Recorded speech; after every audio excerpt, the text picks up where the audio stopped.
Today's episode is one of the hardest and one of the most important that we could possibly bring you. My name is KidSAFE, and this is Voices from the Frontlines, and this is a KidSAFE edition episode.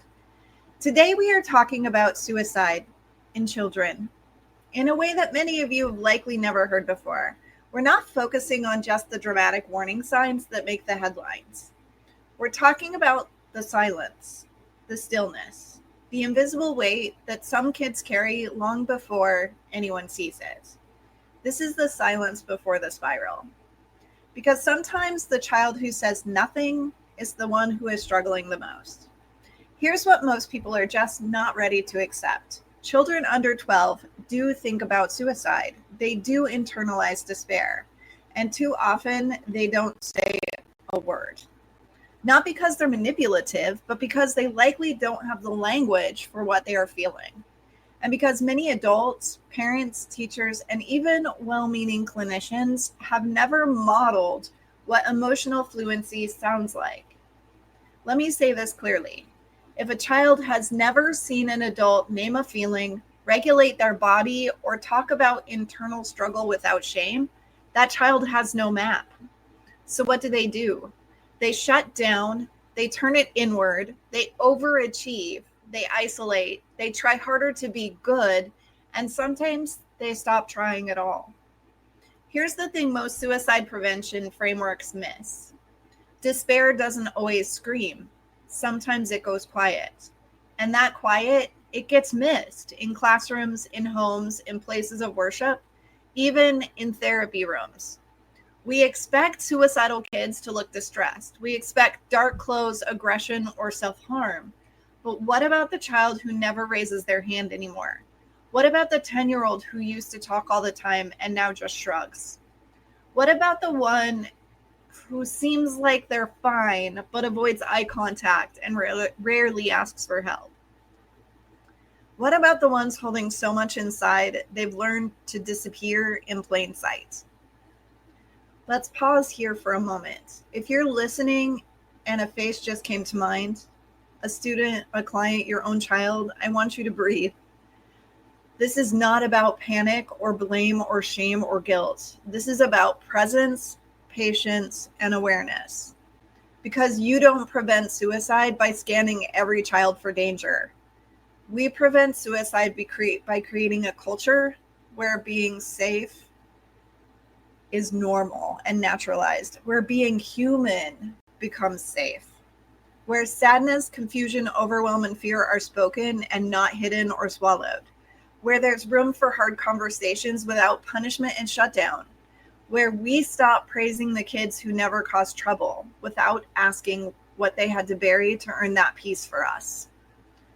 Let's talk a little nervous system science for just a moment.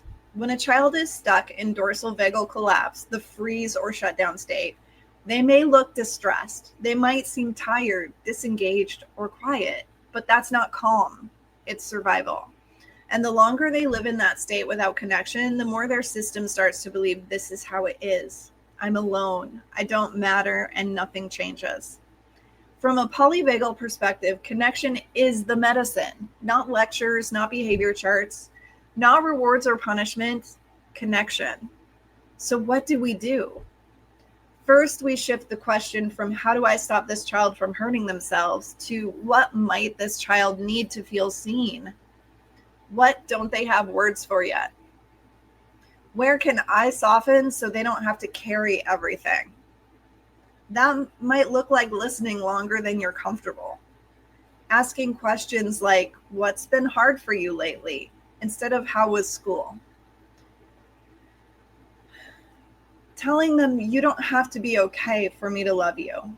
And sometimes just sitting with them. No fixing, no prying, just being present.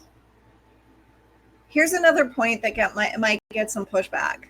I'm much more concerned with igniting real change than the insults some of you out there enjoying the bliss of denial might throw my way. This work doesn't belong to parents alone. It belongs to schools, systems, churches, neighborhoods, pediatricians, coaches. Because suicidal thoughts in children don't emerge in a vacuum. They reflect something much bigger, a a culture that punishes expression, a pace of life that leaves no room to breathe, a society that teaches children how to read, but not how to feel. Let me say this clearly. Not every silent child is suicidal, but every silent child deserves to be checked in on. Every child deserves an emotionally safe adult. Every child deserves to know that naming pain won't lead to more pain.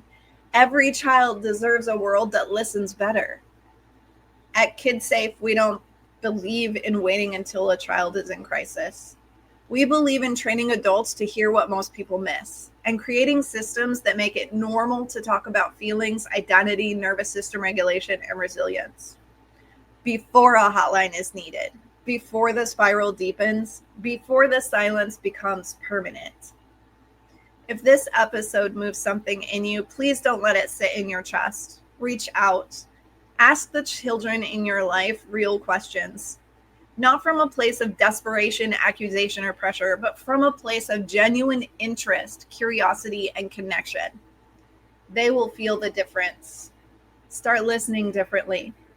And if you need tools or training for your home, school, or agency, we've got them. Let's build safer spaces together. Thank you for being brave enough to listen. And if this resonates with you, I invite you to connect one-on-one for support or explore the KidSAFE and Building Blocks programs to equip your home, school, or agency with real tools. We exist to support you and your child's growth into resilience, safety, and life mastery. Until next time, stay human, stay present, stay safe.